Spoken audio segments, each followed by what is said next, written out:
행복한 가정 만들기 제가 4편의 설교를 이렇게 준비하면서 정말 우리의 가정은 행복한 가정이 되면 참 좋겠다. 그리고 어느 가정이든지 그 행복을 창조해내는 행복 발전소 같은 그런 가정이면 좋겠다 하는 마음으로 이 가정의 달, 특별히 오늘이 그 첫달의 문을 여는 시간이기도 해서 굉장히 중요한 의미를 갖는다는 생각이 들어서 이 말씀으로 은혜를 나누고자 합니다. 특별히 가정만 행복할 게 아니라 교회 가정, 우리 교회 구성원들끼리도 서로 사랑하면서 좋은 팀워크를 맞춰서 교회에 오면 행복하고 성도들을 만나면 신바람 나고 왠지 기분이 되게 좋은 그런 시간을 좀 만들었으면 얼마나 좋을까.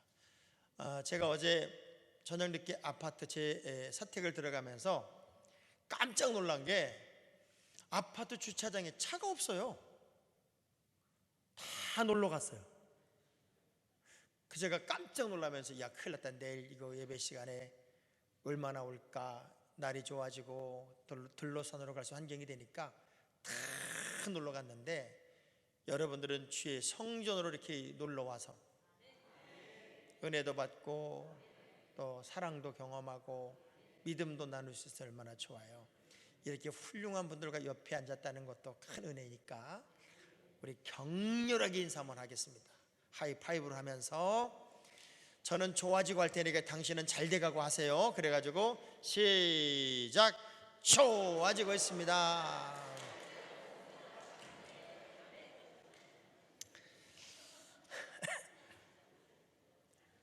아마 어떤 분들은 처음 자는 교회에서 왔던 분들은 그럴 거예요. 야, 그게 신기한 교회더라.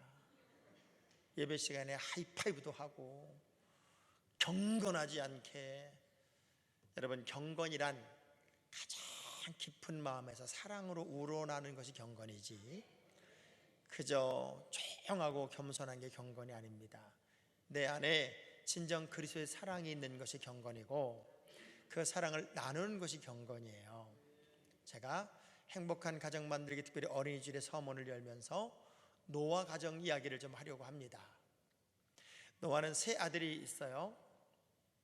하나님의 기적적인 구원을 경험하고 너무 행복했던 노아는 포도주를 그만 과음하는 바람에 옷을 벗은 채 벌렁 드러누워 있었어요.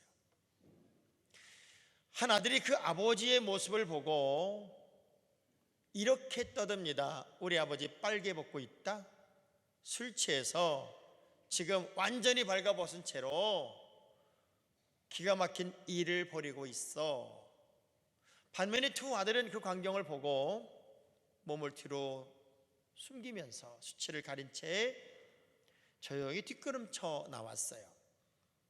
한 가정의 스토리인데 아버지는 한 아들을 저주할 수밖에 없었고 또 2 아들은 축복하는 장면의 이야기가 노아의 이야기 속에 있어요. 자, 우리의 상식으로는 도무지 이해가 안 됩니다. 왜냐하면 틀린 얘기도 아니고 내가 본 사실의 이야기를 이 함이라는 아들이 그냥 그대로 얘기한 것뿐이에요. 단지 이 함의 마음속에 이런 마음이 있었죠. 이렇게 완벽했던 우리 아버지가 저런 짓을 다 하셔 하나의 수치를 가십거리로 만들어서 이런저런 이야기를 떠들고 있었단 말이에요. 근데 아무리 그래도 아버지가 어떻게 틀린 얘기도 아니고 내가 행했던 잘못된 이야기를 전달함에도 불구하고 저주를 할 수 있을까? 우리의 상식으로는 이해가 안 돼요. 그러면서 저는 사랑의 의문, 사랑이라고 하는 어떤 질문을 던지고 싶었어요. 도대체 사랑이 뭘까? 사랑합니다. 저는 당신을 이해합니다. 손을 꼭 잡고 안아주면서 진정으로 사랑합니다라고 말할 때 그 사랑의 의미가 뭘까? 고린도서를 보면 사랑은 덮는다라는 말이 있어요. 덮는다. 이 덮는다는 말을 또 다른 언어로 보면 싸맨다 이런 말이에요. 함과 셈과 야벳의 차이로 한 가정의 아픔의 이야기 될 수도 있고 기쁨의 이야기도 될 수 있는 이 2 가지 상황을 보면서 사랑의 정의를 이렇게 한번 내려보자는 거죠. 틀린 얘기는 아니지만 누군가에게 나타나고 있는 수치나 누군가에게 나타나고 있는 아픔이나 누군가에게 나타나고 있는 부족을 덮어주는 것, 그리고 싸매주는 것, 가려주는 것, 이것이 진짜 사랑이 아닐까. 자, 이런 거예요. 아브라함의 아내 사라는 함께 여행을 하는 중에 애굽을 내려갔어요. 애굽에 내려가서 남편이 이런 얘기를 하는 거예요. 여보, 당신은 내가 생각해도 너무 이뻐. 정신 나간 남편일 수 있어요. 아무리 생각해봐도 당신은 너무 이뻐. 그래서 분명 당신을 빼앗기 위해서 누군가가 나를 죽일 수가 있어. 그러니 앞으로 묻거든 당신은 내 아내라고 그러지 마라. 그리고 누이라고 그래. 그렇게 부탁을 하고 약속을 하고, 그것 때문에 사실 사라는 여인으로서는 견디기 어려운 수치와 어려움을 겪었어요.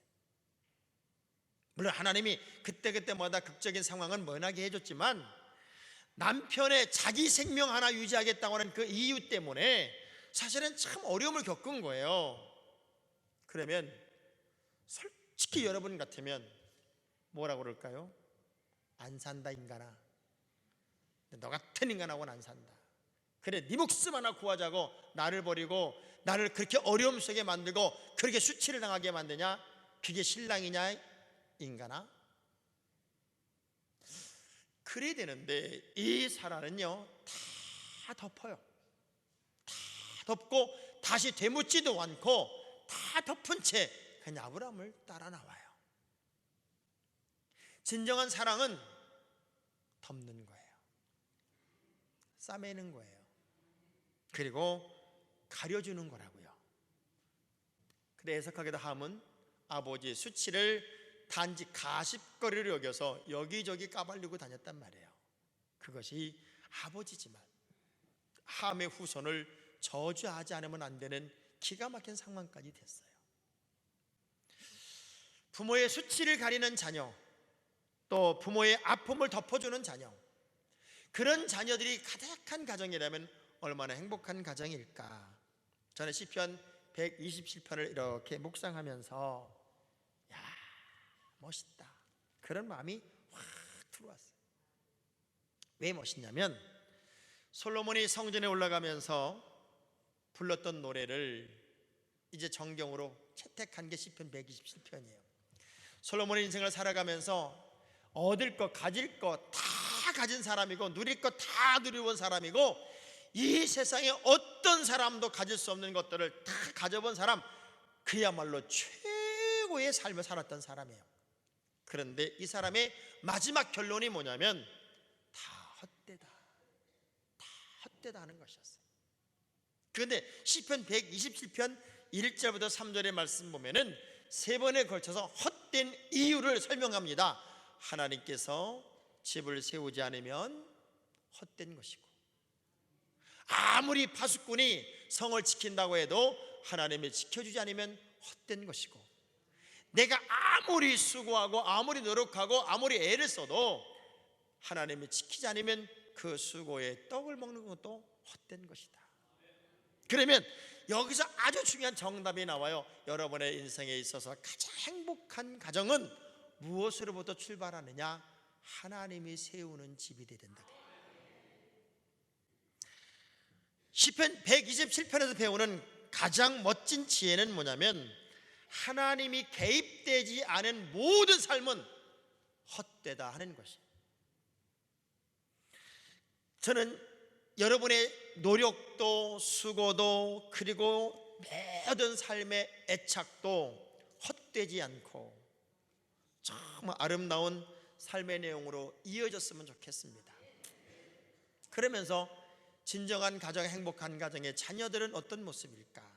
그리고 우리는 어떤 자녀의 모습으로 세상을 살아갈까를 정의를 내려줘요. 여러분의 가정의 청소년들, 특별히 대한민국의 청소년들에게 이런 질문을 했어요. 행복하신가요? 행복하신가요? 이 질문을 던졌어요.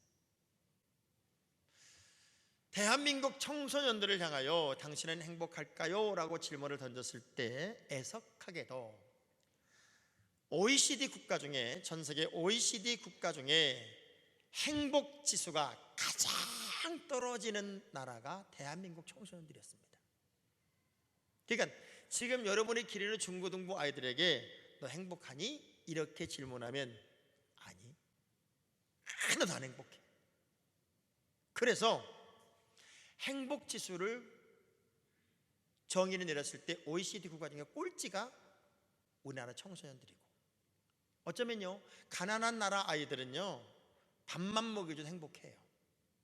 너무 풍요롭고 너무 잘 되어 있는 이 나라에 우리나라 아이들은 엄마만 없으면 좋겠고, 아버지만 없으면 좋겠고, 시험만 없으면 좋겠고, 공부만 없으면 좋겠고, 이런 것 때문에 행복지수가 꼴찌고, 반면에 부모들은 이 아이들을 한번 잘 길러보고 싶어서, 제대로 길러보고 싶어서 전 세계 OECD 국가 중에 노동시간, 일하는 시간이 가장 많은 나라가 멕시코, 꼴찌에서. 그리고 두 번째가 대한민국이에요. 부모들은 애들 한번 잘 길러보겠다고 낮을 밤삼아 일하고 있는데, 그런 부모 밑에 있는 아이들은 행복하지가 않다는 거예요. 심각한 문제가 있어요. 전 세계 자살률 점점점 청소년들 사이에 높아지고 있고, 동성애가 만연하고, 어느 날 갑자기 여러분의 딸이, 여러분의 아들이, 딸이 딸을 데리고, 남자가 남자를 데리고 와서 엄마 결혼할래? 기가 막힌 일이 벌어지는 날이 멀지 않았단 말이에요. 예를 들면 오늘 성은이가 인사를 했는데 신랑감이라고 데리고 왔는데 여자를 데리고 왔어요. 그리고 저보러 인사시켜달라면 제가 어떻게 할 거냐고요. 통계를 보니까요, 동성애를 연구한 분의 논문을 보니까 동성애를 하거나 성전환 수술을 했던 모든 사람들의 공통점은 불우한 어린 시절을 지났다는 거예요. 특별히 동성애자들은 딸이, 예를 들면 아들이 엄마로부터 사랑을 못 받거나 딸이 아버지로부터 사랑을 못 받은 경우, 예를 들면 딸이 아빠하고 달려갔는데 저리 가! 그래서 딸을 밀쳐냈거나 딸을 인간적으로 취급하지 않았을 때 남자에 대한 심한 혐오감이 생기기 시작하면서 어려서 만들어진 그 인격이 결국은 여자가 여자를 좋아하기 시작하게 되고, 그것이 동성애까지 연결되더라는 거예요. 그만큼 가정이 중요한 거예요. 근데 오늘 본문의 이야기를 보면 하나님의 가정의 자녀는 여호와의 기업이라고 말해요. 자, 한번 읽어볼까요? 보라, 자식들은 여호와의 기업이요. 자, 기업이란 말을 헬라어 원문을 보면 나할라라고 표현해서 소유, 재산, 상속, 유산 이렇게 말하고요, 선물, 또는 유산 이렇게 말하고, 영어 성경에서는 전부 다 이 기업이란 단어를 유산이라고 말해요. 본문에서 보면 하나님께로부터 우리의 자녀는 유산을 물려받은 것이다. 다시 말하면 하나님의 소유물을 분할받은 것이다, 이런 의미예요. 여러분의 자녀는 분명 여러분이 낳았어요. 그렇지만 이 자녀는 내 소유가 아니라 하나님의 소유를 분할받은 것이 됐다는 거예요. 그래서 내 멋대로 기르는 게 아니라 하나님의 방법대로 기른다고 하는 거예요. 헨리 포드라고 하는 사람이 이런 얘기를 했어요. 내가 만약 고객들의 의견에만 귀를 기울였다면 나는 자동차를 만드는 대신 좀 더 빠른 말을 만들었을 것이다, 이런 얘기를 했어요. 헨리 포드는 자동차를 만든 유명한 사람이에요. 근데 만일 사람들의 얘기만 계속 들었으면 그는 자동차를 만드는 대신 좀 더 빠른 말을 만들었을 거라는 거예요. 여러분이 여러분의 자녀를 기르며 하나님의 방법으로 기르기를 포기하고 이 사람 저 사람들의 말을, 정보를 들으면서 우리 아이를 저 엄마 방식으로 강남 스타일로 막 그렇게 만들어낸다면 결국 가장 중요한 하나님의 자녀가 아니라 세상에서 잘난 자녀를 만들고 말 거다, 그 얘기예요. 우리가 자주 잊고 사는 것 하나가 내가 낳은 내 아이는 내 소유다. 아니요, 하나님의 소유고 하나님이 여러분에게 위탁한 거다, 그 얘기예요. 아주 쉬운 예로 여러분이 많이 들었던 예를 하나 들어볼게요. 맥스 주키스라고 하는 사람하고 조나단 에드워드라고 하는 사람이 있어요. 두 사람의 성향은 전혀 달라요. 한 사람은 자기가 너무 잘났어요. 그래서 자기 스타일로 세상을 살고, 그리고 세상에 대한 저항이 굉장히 강하고, 사람과 어울리는 것도 싫어하고 자기 주장대로 사는 사람이었는데, 그런 성향의 사람과 연애를 해서 결혼을 했어요. 그리고 하나의 가문을 이루었어요. 몇 명의 아이를 후손을 낳냐면 1026명의 후손을 낳았어요. 하나님과는 아무 관계없는 인간적인 방법의 가정, 그야말로 세속화된 세상적인 가정의 자손이 1026명이 태어난 거예요. 이건 미국에서 실제적으로 조사를 한 거예요. 그 후손을 조사해 보니까 300명이 조산을 했고 100명이 13살 이전에 소년원에 들어가게 됐고 190명이 매춘부가 되었으며 100명은 알코올 중독자가 됐어요. 반면에 조나단 에드워드라고 하는 사람은 729명의 후손을 뒀고요, 이 가정은 정말 믿음의 가정이었고 말씀으로 자녀를 양육하는 가정이었고, 그런 신앙 좋은 아내를 만나게 돼요. 그러니까 믿음이 좋은 가정은 기도 생활 하느라고 애기도 둘 낳아. 근데 세속화된 가정은 어떻게 애를 열심히 낳는지 300명이나 더 낳았어요.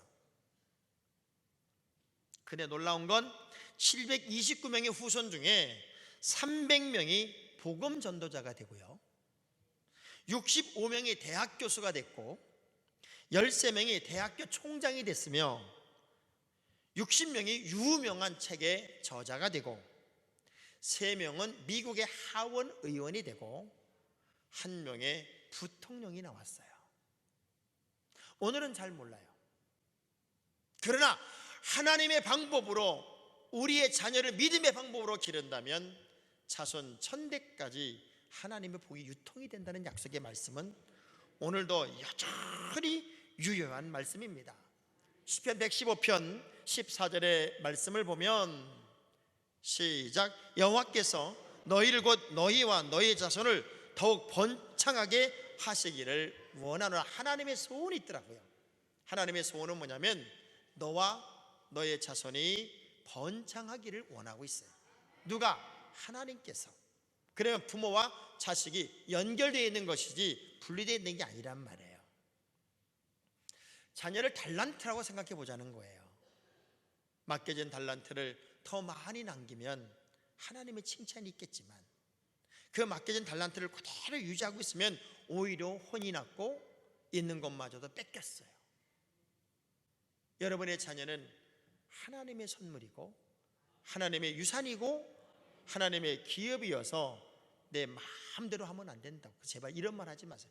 내가 내 새끼 낳아서 내 마음대로 하는데 왜 간섭을 하세요?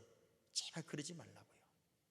여러분의 모든 삶도 자녀도 가정도 하나님이 세워야 되고 하나님이 길러야 되고 하나님의 방법이 돼야 돼요. 그런데 더 놀라운 건 행복한 가정의 자녀는 그 부모에게 있어서 상급이 된다는 거예요. 여러분 이런 생각 해봤어요? 애만 바라봐도 상탄 기분. 한 번도 경험이 없어가지고 아멘을 못하네. 애만 쳐다봐도 막 상탄 기분이에요. 지금 혹시 그래요? 저걸 내가 왜 나가지고 진짜. 이 상급이 되게 하라는 말은 히브리어 사카라는 말은 고용하다, 빌려주다, 품삯, 보상, 지불하다 이런 의미를 갖는데 어떤 것을 고용하기 위해 값을 크게 지불했다는 의미를 가져요. 그러니까 여러분이 우리 아이를 이렇게 보면은 그 아이 하나를 얻기 위해 내가 어마어마한 값을 지불한 것으로 여겨진단 말이에요. 그러면 무지무지한 값을 치르고 무엇을 샀다면 그 가치가 스스로 느낄 때 귀할까요? 안 귀할까요? 예를 들면 여러분이 반지 하나를 꼈는데 이 반지가 지금 5억짜리야. 그러면 손을 이렇게 털고 당길까요? 붙잡고 당길까요? 붙잡고 당길까요? 왜? 털다가 빠지면 안 되니까.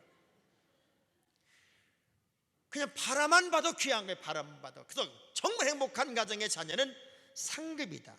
창세기 15장 1절의 말씀 보면 하나님이 아브라함을 향하여 어떻게 말씀하나 보세요. 시작. 이후에 여호와의 말씀이 환상 중에 아브라함에게 임하여 이르시되 아브라함아 두려워하지 말지니 나는 네 방패요 너의 지극히 큰 내가 너에게 상급이 되어주마. 이 얘기.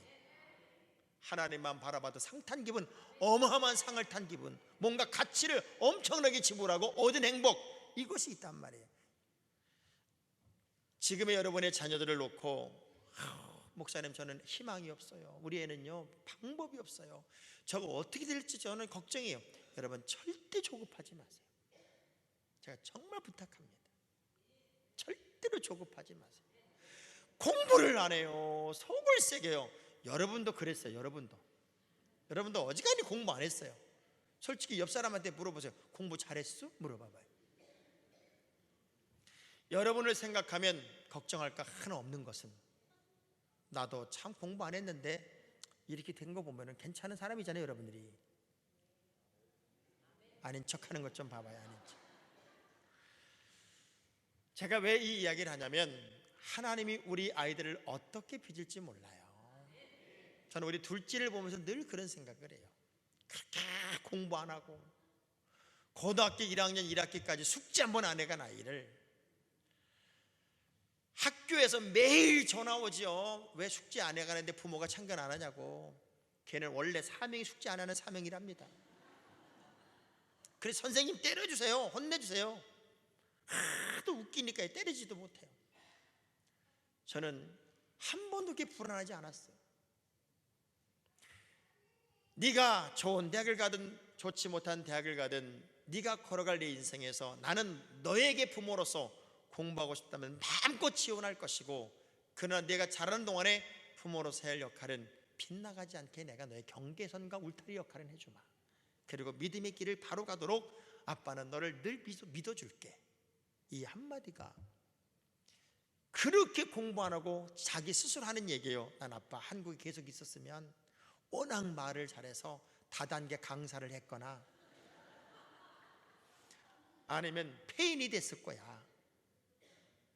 이 두 가지 얘기를 하는데 하나님이 그 아이를 세우니까 이스트만 음대에서 바이올린을 전공하게 하고 예일대학교 신학대학원에서 대학원 공부를 마치게 하고 한 푼도 돈 안 내고 장학금 받아 공부하는, 고등학교 때부터 미국에서 이런 기적이 있는 걸 보면 지금 여러분의 아이가 공부 못한다 뭐 이런 불평하지 말자고요.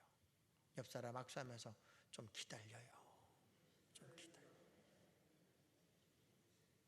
애들 좀 그만 괴롭혀요. 제가 이 예화를 하나 들어볼게요. 제 얘기가 맞는지 틀리는지 한번 봐봐요. 남북전쟁이 터지기 몇 해 전 오하이오주의 대농부 테일러라고 하는 사람의 집에 거지 청년 하나가 들어와요. 일손이 하나라도 필요했던 이 사람은 바로 그 가정의 일꾼으로, 쉽게 말하면 하인으로 받아들였고, 얼마나 일을 잘하고 착하고 성실한지 3년 동안 일하는 동안 모든 사람의 칭찬을 받으며 그야말로 최고의 일꾼, 최고로 성실한 청년이 돼줘요. 그 청년을 보고 이 주인의 딸이 이 하인과 사랑에 빠져버렸어요. 그 사실을 안 주인 테일러 씨는 기가 막힌 거예요. 어떻게 내 딸이 저 종과 하인과 사귈 수 있을까? 그래서 그날로 그 테일러를, 그 하인을 쫓아냈어요. 그리고 35년이 지났어요. 딸은 돈을 바라보고 간 결혼해서 실패하고 늘 어려움 속에 살고 있었는데 35년이 지난 어느 날 창고를 정리하다가 그 하인이 머물던 그 자리에 있던 가방 하나를 발견했고, 그 가방 안에서 메모가 발견됐고 본명을 알게 됐어요. 본명.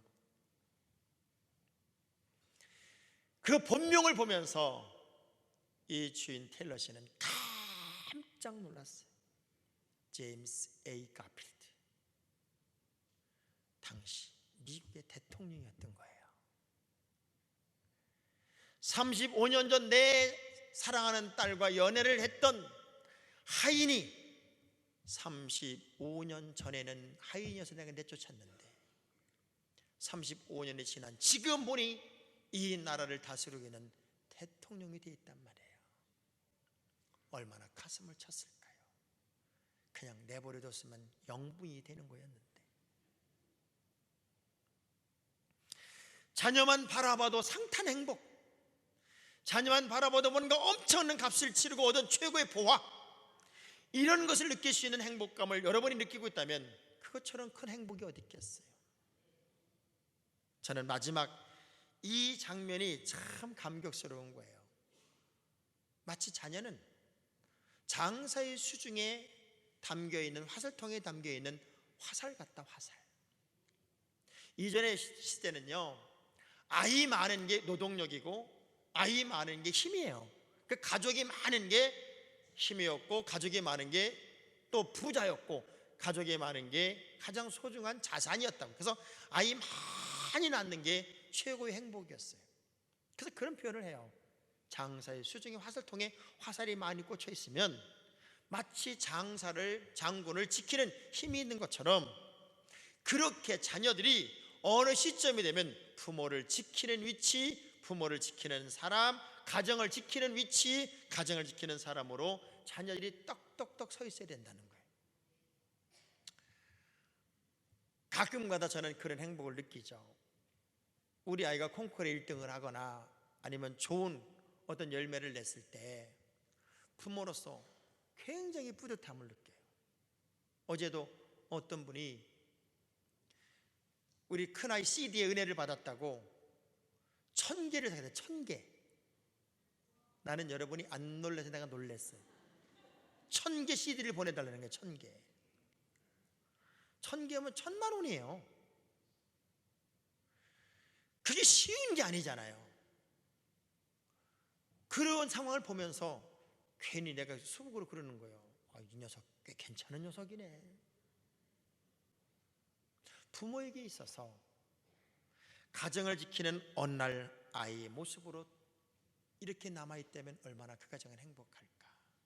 근데 아이들은요, 가정에서부터 가장 먼저 학습이 되는 거예요. 그래서 제가 꼭 부탁을 드립니다. 부부의 대화 또는 가정에서 삶의 내용, 이런 것이 아이들에게 비춰질 때 아이들이 배우지 않게 하셔야 돼요. 애들이 소꿉장난 노는데 남자아이, 여자아이가 부부놀이를 하고 있더래요. 부부놀이 하는데 갑자기 남자애가 상을 뻥 걷어차더래. 그때 하는 얘기가 이렇게밖에 못 차려 그러더래.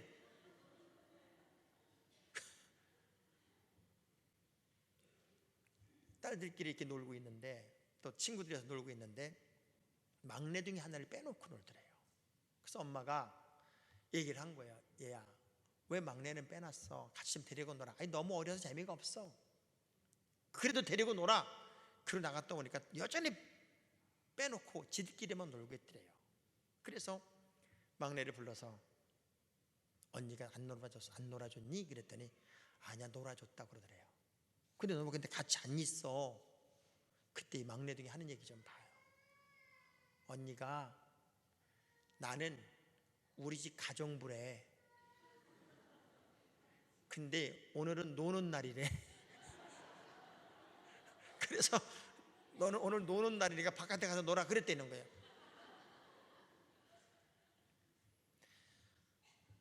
사춘기 아이들의 공통적인 갈등과 반항은 부모가 없으면 좋겠다. 우리 엄마가 없으면 좋겠다. 우리 아빠가 없으면 좋겠다. 이런 반항이 참 많아요. 끊임없이 간섭받는다고 생각하고, 시비 건다고 생각하고, 잔소리한다고 생각하고. 사실 또 그래요. 어차피 잔소리도 많아요. 아주 헬리콥터맘. 애 주변을 뺑글뺑글 돌아요. 아주 어떻게 할 수가 없어요.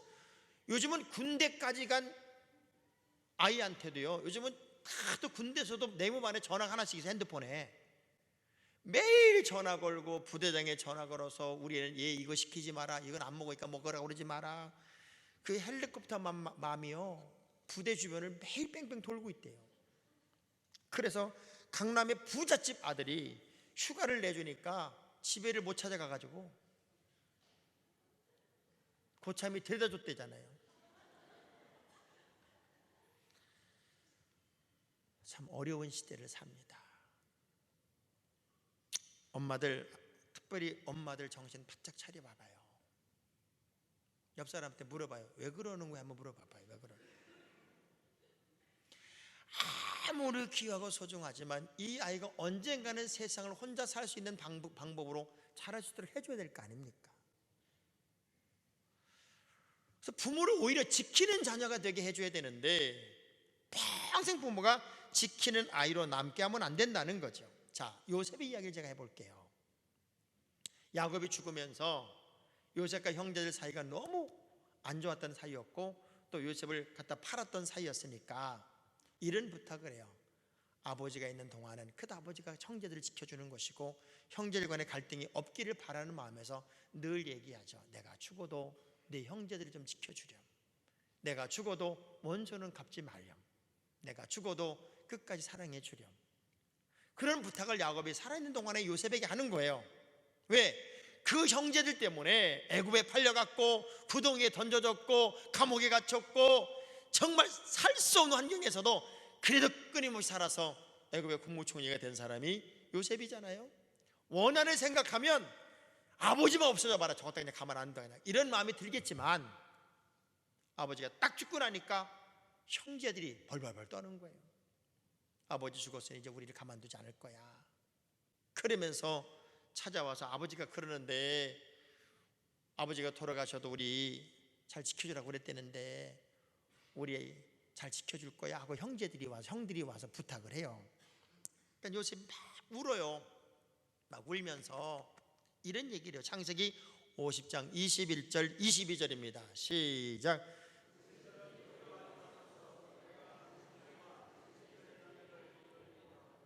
그들을 간곡한 말로 할렐루야.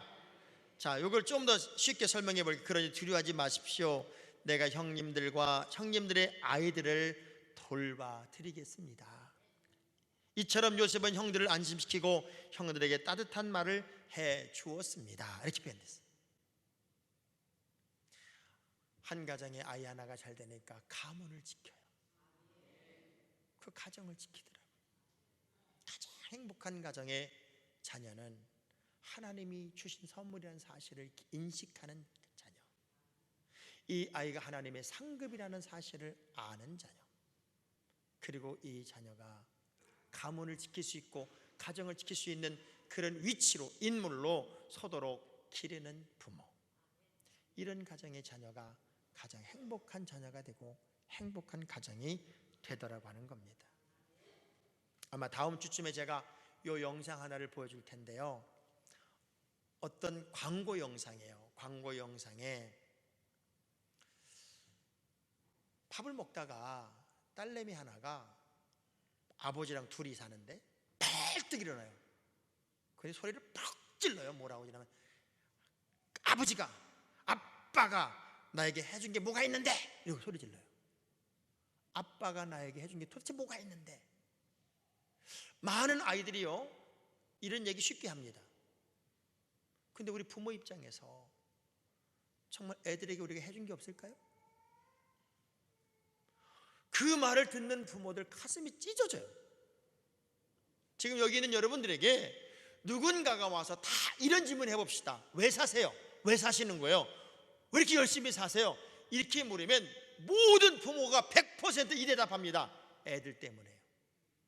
우리 애들 때문에. 그거 한번 잘 길러보고 싶어서.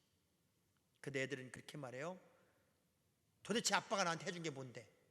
부부싸움 할 때 꼭 그러잖아요. 당신한테 해준 게 뭔데? 제발 그런 소리 하지 마세요.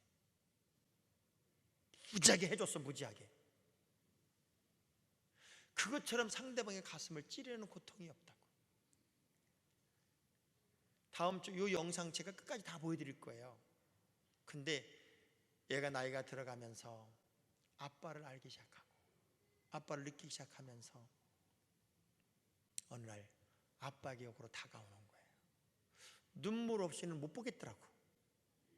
그래서 다음엔 주에는 그걸 보면서 우리가 좀 느꼈으면 좋겠어. 옆 사람한테 한번 물어봐요. 당신한테 해준 게 뭐요? 그 말 좀 하지 말라고요. 그 말 좀. 우리의 가정은 정말 아이들을 통해서, 또 여러분 스스로가 부모에겐 자녀잖아요. 여러분이 자녀의 위치에서 부모님에게 부모를 지켜주고 부모의 상급이 되어주고 하나님의 사람으로 내가 사는 모습이 보여질 수 있는 명품, 믿음의 사람, 행복한 가정의 주인공이 우리 모두가 될 수 있기를 주의 이름으로 축원합니다. 우리 한번 찬양하겠습니다. 우리 559장 찬송가입니다.